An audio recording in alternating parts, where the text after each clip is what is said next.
Que é essa onda de crise? Crise é uma coisa que a sua alma tem que desejar. Ontem tinha um sócio meu chorando lá, 11 horas da noite, na minha garagem, chorando e falando assim: que hora que nós vamos voltar a crescer como antes, a explodir como antes? Eu fiquei olhando na cara dele, eu falei: do que você está falando? Aí ele falou: não faz sentido, a gente foi o povo que mais cresceu nesses últimos 4 anos, por que a gente não volta? Eu falei: você está transferindo crise sua para mim, eu não estou cobrando crescimento seu. Eu nunca cresci tanto na minha vida, só porque eu não apareço nos stories. E ele é um dos sócios mais próximos. Só que ele começou a gerar uma crise na cabeça dele. Eu falei: eu não estou te cobrando, você está me cobrando e tem alguma coisa errada com você. Aí eu falei para ele: você está querendo gerar uma crise, mas colocar eu dentro da crise, essa crise é sua. E aí eu falei para ele: bom você voltar para sua casa, repensar o que você está falando e gerar essa crise para você, porque nem eu estou gerando. Pablo, por que acontece isso? As pessoas, elas têm a necessidade de serem cobradas. Quando você não é autogerenciável, o que você vai fazer? Você vai ficar criando caos na vida dos outros para as outras pessoas te cobrarem. E eu não jogo esse jogo mais. Aí a gente foi discutir sobre os projetos dele, que faz parte do nosso ecossistema, e eu percebi que ele não foca nas coisas dele querendo me cobrar. Só que um dos maiores segredos que eu posso contar para vocês sobre crescimento não se cobre. A partir do momento que você começar a cobrar, você vai ficar igual um piloto que fica fugindo do que está atrás. Você vai ficar preocupado com quem está atrás e vai perder o foco na frente, naquilo que você precisa fazer. Outra coisa, entenda sobre ciclos, porque quando você entende ciclos, você vai saber que tem um ciclo que chama desfrute, que você vai ter que desacelerar. Eu confesso que eu não queria que isso existisse. Só que quando você entende cada ciclo, você dá tudo que você tem, vai mais rápido.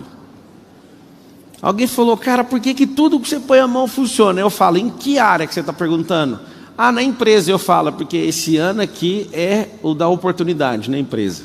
No nosso grupo empresarial, a empresa mais antiga, 21, tem 4 anos e estamos na oportunidade.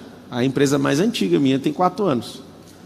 Aí alguém fala: meu Deus, agora imagina, próximo ano, perseverança. Próximo ano depois desse, exponencial, nem chegamos ainda.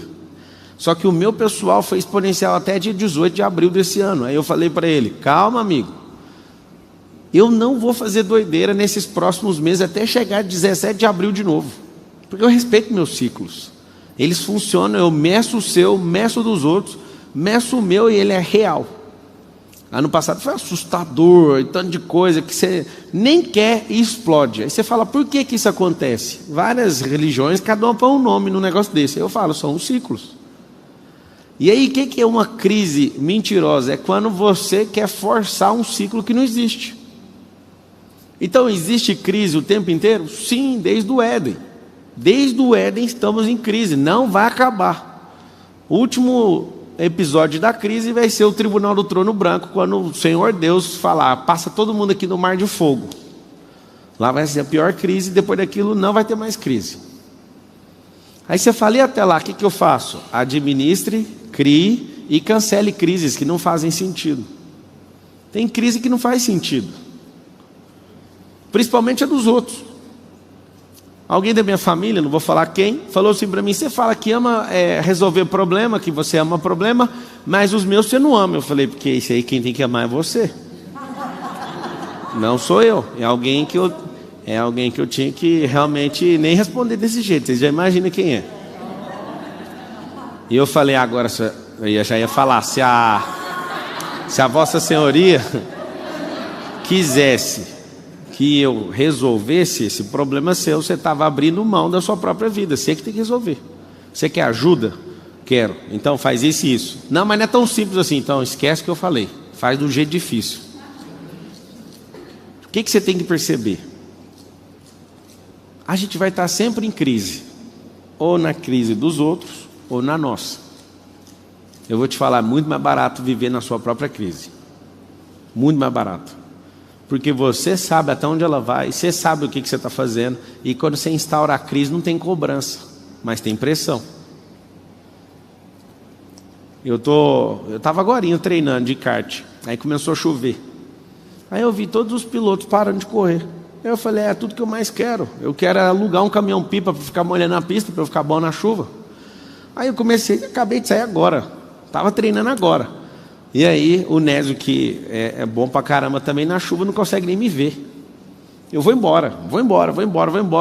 E aí eu paro, falo, vem, encosta aqui para você aprender. Não é do jeito que todo mundo faz, tem que fazer outro traçado. Aí eu descobri que tem 3 pistas dentro de uma pista por causa da chuva. A crise fez, eu vou falar, o cara está bem aqui no camarim, mas não estou nem aí para ele. O Marcos Vilela parar de correr, aí dizendo ele que correu depois que eu fui embora. Faz todo mundo parar porque vira um sabão a pista. Virou uma crise. Só que eu vou te falar, a crise não é a pista molhada, a crise é a sua cabeça ficar com medo de rodar na pista molhada. A crise é sobre você, é igual a matemática. A matemática não é o problema na real é você ter assistido muita malhação e não ter desenvolvido o raciocínio lógico. E aí você culpa a professora, você culpa o MEC, você pode culpar eles também. Só que, na verdade, o maior de todos os culpados é você, que você não quis desenvolver. Pablo, mas eu não tenho culpa. Talvez alguém te bloqueou também de aprendizado. Só que a culpa é sua, porque você tem que resolver. Ninguém vai resolver por você. Pablo, você não sabe o que meus pais fizeram comigo. A culpa também é sua. Aí você fala, mas foi eles que fizeram. Pois é, mas você já é adulto, era para você já ter resolvido. Se fosse o Miguel reclamando do pai, tudo bem. Mas você já é adulto, você tinha que resolver isso aí. Então, quando eu vejo todo mundo desesperado, é onde eu me alegro, que eu sei que todo mundo vai aumentar a tensão, vai ficar se cobrando, vai tirar o pé do acelerador, vai pisar demais no freio. E aí, essa pista molhada, ela me chama a atenção, porque o Ayrton Senna, no cartódromo de São Paulo, ele tomou um baile e ficou em último lugar uma vez numa corrida. E aí depois ele ganhou um apelido de o Rei da Chuva. Por quê? O dia que ele perdeu, ele soube o que fazer com aquela energia. Ele falou para ele mesmo, nunca mais ninguém vai ganhar de mim na chuva. Lá em Interlagos, no dia da Mercedes-Benz, que a gente corre, na C300, eu vejo a tensão de todo mundo, vai chover, dá para ver assim, um medo na cara dos pilotos. E eu dando risada, e eu nunca tinha corrido na chuva. Eu fui correr na chuva, estava correndo praticamente o mesmo tempo da pista seca, eu não estava entendendo nada, do tanto que a minha cabeça estava viajando. Porque eu não vi crise naquilo. A tensão, a cobrança faz você olhar para as coisas e tirar o pé e ficar morrendo de medo. Ah, pandemia, na moral, vocês vão falar isso até que dia? Vocês parecem que esqueceram que teve influenza esses dias? Vocês parecem que esqueceram que tem um cavaleiro amarelo, que é o de doença lá em Apocalipse, que quando ele for solto, essas pandemias nem saem. Vocês vão ficar falando disso até que dia, para justificar a má gestão de vocês com as empresas? Vocês vão ficar falando disso até que dia para falar que você largou da sua esposa ou do seu marido por causa da pandemia? Na verdade, você não gostava dessa pessoa, aí teve que ficar muito tempo com ela e comprovou isso. Antes você estava fingindo. Quando alguém fala, eu quebrei na pandemia, eu falei, essa é a história que você conta para o seu pai e para sua mãe. Para mim, não. Porque pandemia é pista molhada. Era só mudar o traçado, caralho. Isso é coisa da sua cabeça. E sua mãe que é mais bobo que você, porque deve ser isso, né? Que ela te instruiu. E você deve ser um bobo e ela deve ser um pouco mais bobo que você. Você melhorou um pouco. Mas ninguém acredita nessa história sua. Eu sei que alguns de vocês estão aqui com raiva agora. Mas a minha empresa quebrou por causa da pandemia. Não, é porque molhou a pista e você parou de correr. As pessoas não iam mais na sua empresa, você tinha que usar a internet para chamar a atenção delas. É só isso, era mudar o traçado. Então tem as 3 coisas que você vai notar nessa crise. Tem uma coisa que é absoluta. É pressão. Quem põe pressão em você? Eu tenho certeza que vários, talvez 99% de vocês. Existem pessoas que chegar perto, você gagueja. Eu também já fiz assim. Você fica bobo, você não consegue nem conversar. Hoje eu parei num lugar, aí alguém falou, eu sou o PLD. Aí eu falei, nossa, que massa. Aí você fez o MVP, o cara não estava com nem de conversar comigo. Aí eu falei, amigo, você não fez o MVP. Você vai ficar nervoso é por causa disso, né? Aí não, é porque é você. Eu falei, você assistiu a aula de bater seu crânio e o meu no meio fio, para você saber que nós somos igualzinho? Ele, não assistiu essa aula não. Eu falei, então você é PLD mesmo, certeza? Não fez o MVP e está nervoso da minha frente. Você sabe o que é isso? Você vai ficar nervoso na frente dos outros quando a pressão que você deveria ter exercido sobre você não for o suficiente.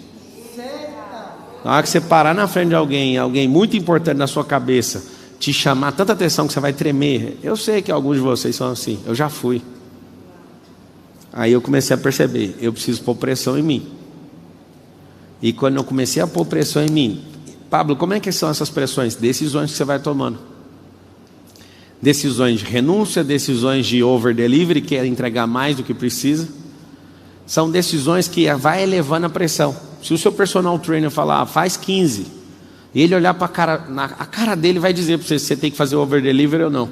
Aí ele fala, vai, só mais um, tipo com dó. Aí você entrega 2 ou 3 a mais e fala para o seu corpo, toda vez que eu sentir que eu estou sendo desprezado por alguém que está me instruindo, você vai pagar caro. O que eu quero que você entenda é o seguinte, a pressão não pode vir de fora, tem que vir de dentro. A pressão só vai vir de fora quando o lado de dentro for fraco.